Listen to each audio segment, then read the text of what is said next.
Welcome to Basic Brewing Video. I'm James Spencer. I'm Steve Wilkes.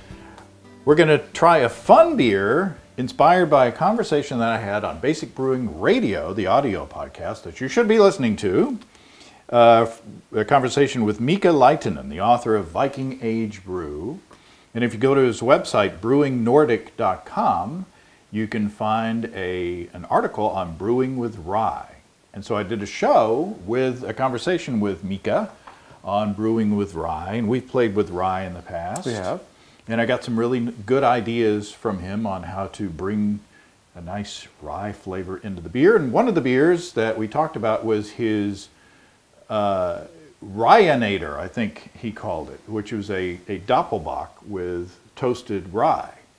So I based loosely, I changed it around a little bit, this recipe on his. Nice. So what I did was I got a pound of milled malted rye, and I spread it out on a sheet pan and put it in the oven, and I roasted it or toasted it in the oven at 350 degrees Fahrenheit or around 177 C.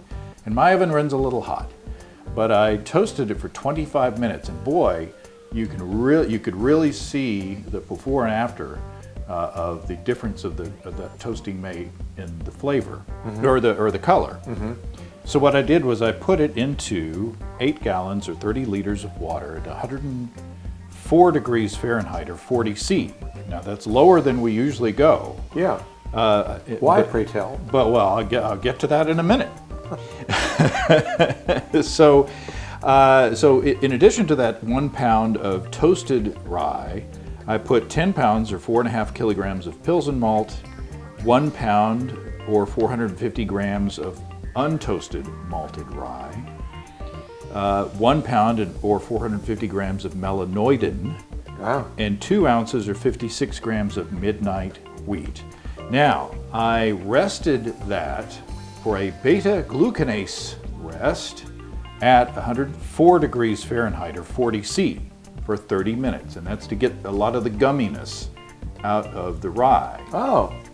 And then I used my controller on my Warthog electric system from highgravitybrew.com to raise the mash rest up to 150 degrees Fahrenheit or 65 C, which I then held for 70 minutes. I collected my wort, and at the beginning of a 60-minute boil, I added 1 ounce or 28 grams of Hallertau Tradition at 6.1% alpha acid, and I chilled down to 60 degrees Fahrenheit or 15.6 degrees Celsius, because that's what my basement was at, and I pitched L26 Pilgrimage from Imperial Organic Yeast. Now, it started out at 1071, finished at 1015 for an ABV of 7.4%. So it's bigger than I thought it would be. Yeah, it's not small. And I did no, and I did a I did a diacetyl rest. So it fermented in the basement for 3 or 4 days, and then as the fermentation was slowing down, I brought it upstairs into a warmer environment and swirled up the yeast a bit, and to make sure that all the butteriness was fermented out of it. So there you go. The toasted. You need something to drink. I do. I got something in my throat. You'll have this in your throat in a minute. Cheers. Let's see what you think. It's pretty. It's a bit cloudy, but I'm okay with that.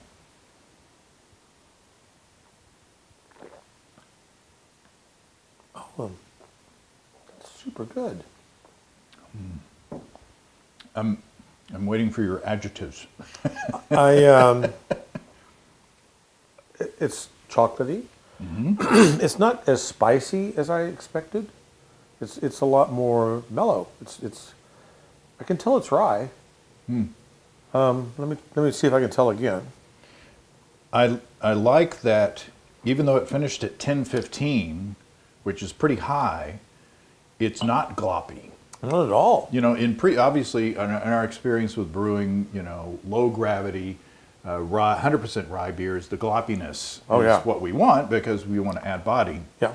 And something like this, you don't. So you do that lower temperature beta glucan rest to break down the gloppiness, the sliminess of the rye. And so what we have here is you know, even though it's 7.4% ABV and finished at 10.15, I think it's super drinkable. I think that Pilgrimage really did a good job of a clean fermentation. I don't sense the yeast in the beer. The chocolatiness really comes through, and I guess that's from the midnight wheat a little bit, and well, I think it's the toasting of the toasting of the rye. We got the toasted rye. Yeah, and then all that melanoidin. Yeah, they got a pound of melanoidin. So yeah, it's just unctuous. That's the word. Yeah, it's unctuous. Yeah, it's not super. Like I said, it's not super gloppy. It's not a dessert beer at all. I would just drink this, you know, as just a watching basketball beverage. Let's not go there. Other teams. Other teams. But I liked it. If I would change it, I would even add more melanoidin in another beer just to get more kind of the bockiness or the kind of they say that melanoidin adds a decoction flavor. So I wish it had just a little more of that kind of, you know, melanoidin twang to it, but I think it's really good. You know, when I first encountered melanoidin, I didn't know what to do with it. I had no idea. What is this? But the more I used it, the more I liked it. And I'm like you, it's all like, oh, I wish I had put, every time I brew something that uses that, I always wish I had used a little more. So do with that what you will. That's super good. It's one of those beers that I would be under the table if I had two of them. But it's a pretty big beer. It's a pretty good sized beer, and it is a little bit boozy to me. Not much. I mean, it's not hot at all. Right. But I can really tell it's a 7% beer, and that's not a criticism at all. It's just that's a good sized beer. I mean, if you pour me one of those in a bar, that'll be it. I'll be your best friend. And calling an Uber. And after the next one, you'll hear all about me. So check out Mika's brewingnordic.com. There's an article. It was listed on the front page of the blog when I found it. It's called Brewing with Rye. And definitely check out Viking Age Brew. It's an excellent book about sati, which we brewed using suggestions from this. Yes, I remember the sati. Well, this is super good. It's super drinkable. Yeah. That's the end of that tune. That's the name of that tune, as Beretta used to say. Keep your eye on the shadow. Or sparrow.